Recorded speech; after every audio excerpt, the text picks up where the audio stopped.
Hello students, BA part second के second paper के अंतर्गत आज हम धर्मों की श्रृंखला के तहत जैन धर्म पर विस्तृत अध्ययन करने का प्रयास करेंगे।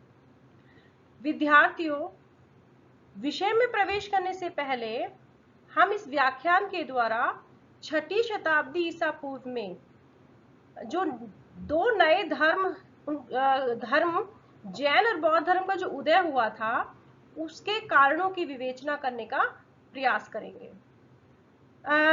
जिससे कि जो हमें जो तत्कालीन जो समाज और धर्म में जो कर्मकांड और कुरीतियां व्याप्त हो गई थी उनकी क्या वस्तु स्थिति थी उसकी जानकारी हमको हो सके और हम उस पृष्ठभूमि में पहुंच सके जिन्होंने धर्मों के उदय में अपना योगदान दिया। तो अब हम बात करते हैं कि जो दो नए धर्म जिनका उदय हुआ, जैन धर्म और बौद्ध धर्म, उनके उदय के क्या कारण थे।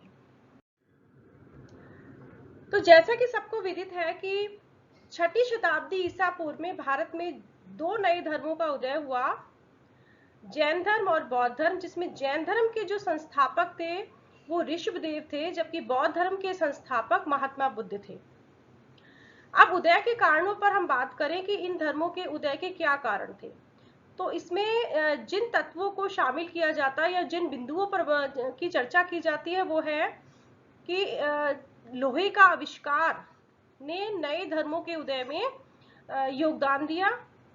दूसरा, ब्राह्मण प्रभुत्व के विरुद्ध क्षत्रियों में जो असंतोष हुआ या जो उसके खिलाफ जो प्रतिक्रिया हुई उसने नए धर्मों के उदय में योगदान दिया। तीसरा, जो समाज में जो कुरीतियां या कर्मकांड जो व्याप्त हो गए थे और समाज में जो उसकी प्रतिक्रिया हुई या जो धार्मिक असंतोष फैला हुआ था उसने नए धर्मों के उदय में योगदान दिया। अगला है यजन और याजन।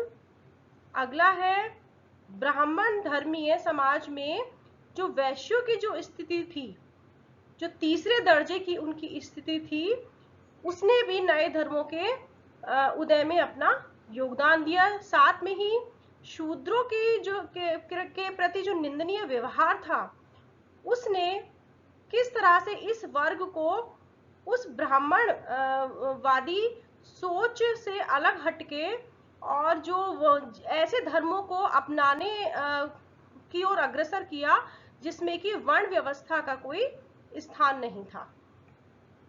अब हम सबसे पहले बिंदु पर बात करते हैं कि किस तरह से लोहे के आविष्कार ने नए धर्मों के उदय में अपना योगदान दिया।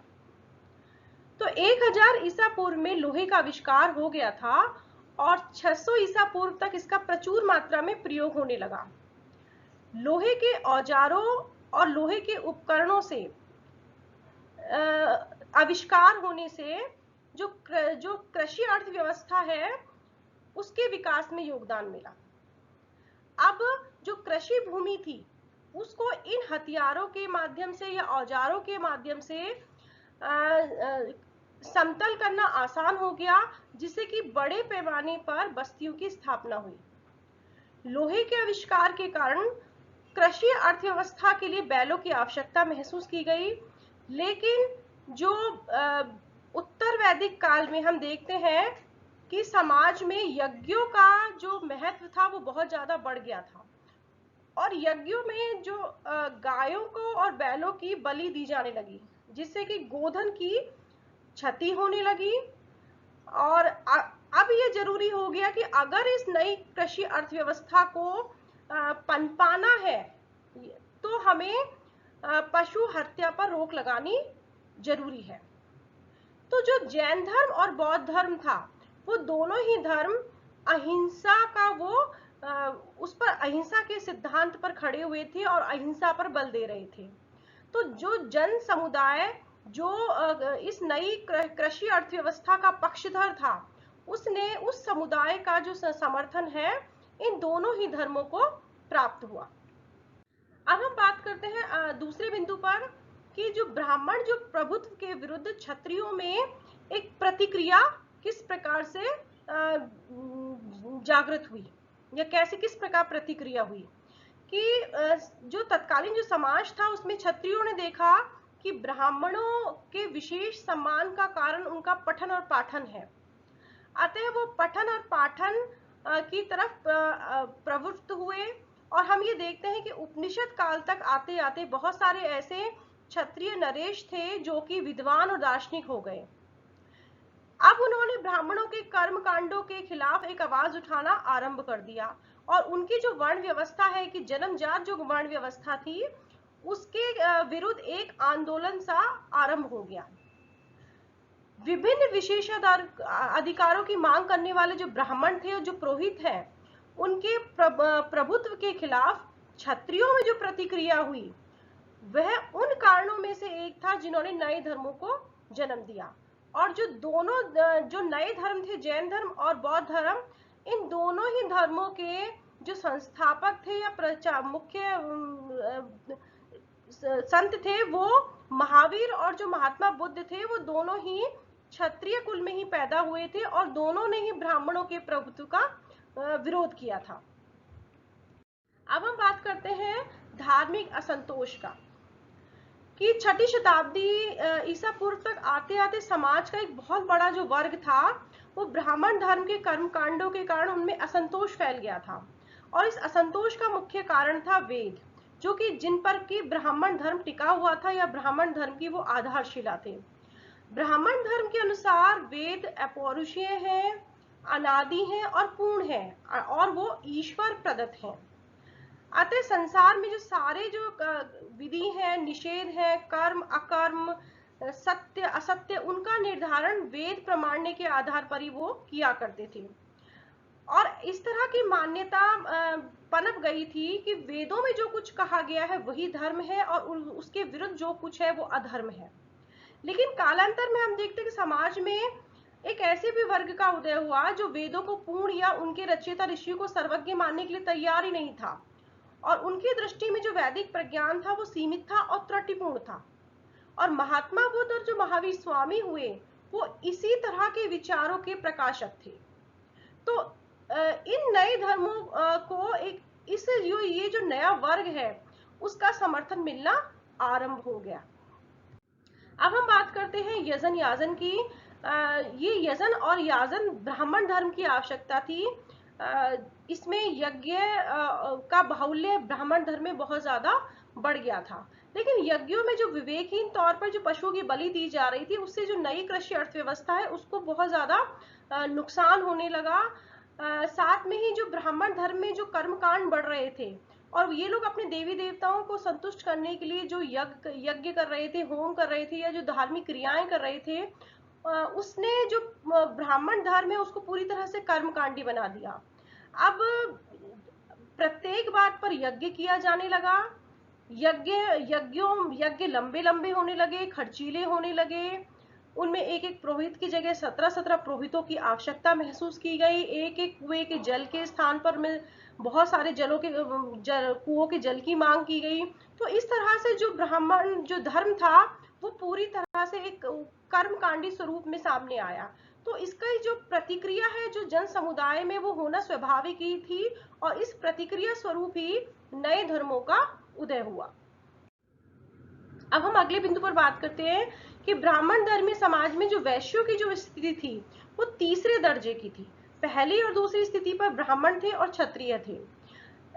इसलिए वैश्यों के लिए जरूरी था कि वो अपनी स्थिति में सुधार करने के लिए किसी धर्म का सहारा लें।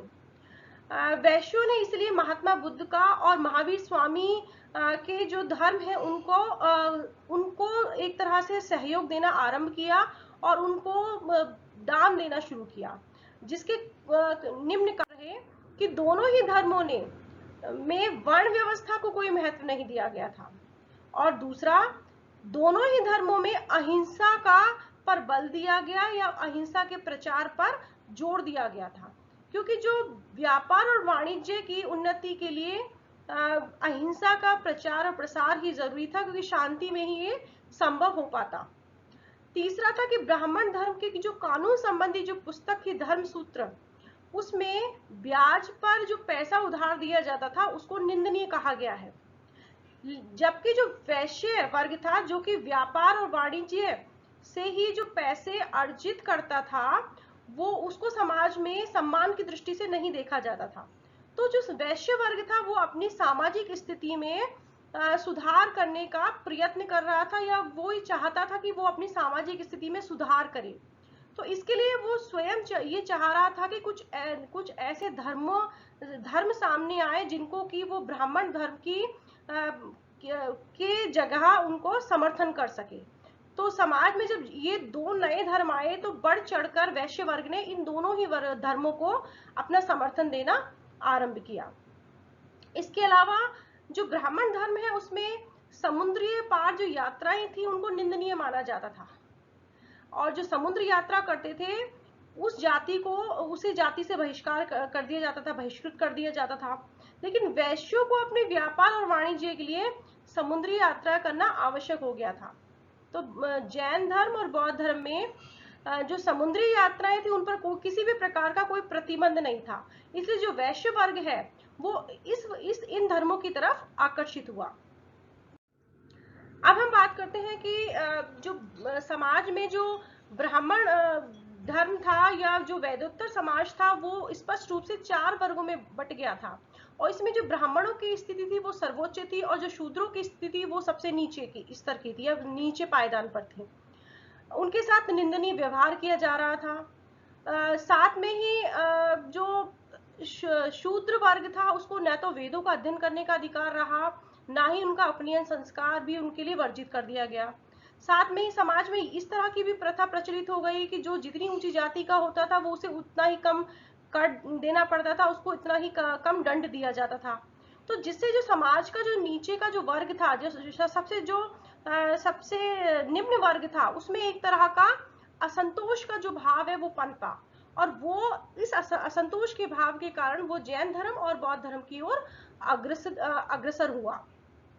तो ये कुछ मुख्य कारण रहे जिनके कारण समाज में जो दो नए धर्म जब 6ठी शताब्दी ईसा पूर्व में आए तो उनको जो समाज का जो एक बहुसंख्यक वर्ग है उनका समर्थन इन दोनों धर्मों को बहुत अधिक मात्रा में मिला, जिससे कि समाज में, क्योंकि ये जो दोनों ही धर्म थे ना तो ये वर्ण व्यवस्था का समर्थन कर रहे थे न जाति व्यवस्था का समर्थन कर रहे थे, समाज में जो कर्म कांड थे उनका विरोध कर रहे थे, और ब्राह्मणों की जो श्रेष्ठता की जो भावना थी उसका भी उनके विरुद्ध भी इनमें एक प्रतिक्रिया स्वरूप इन नए धर्मों का उदय हुआ था। तो इसलिए ये मुख्य जो कारण रहे इन दोनों ही धर्मों के उदय के।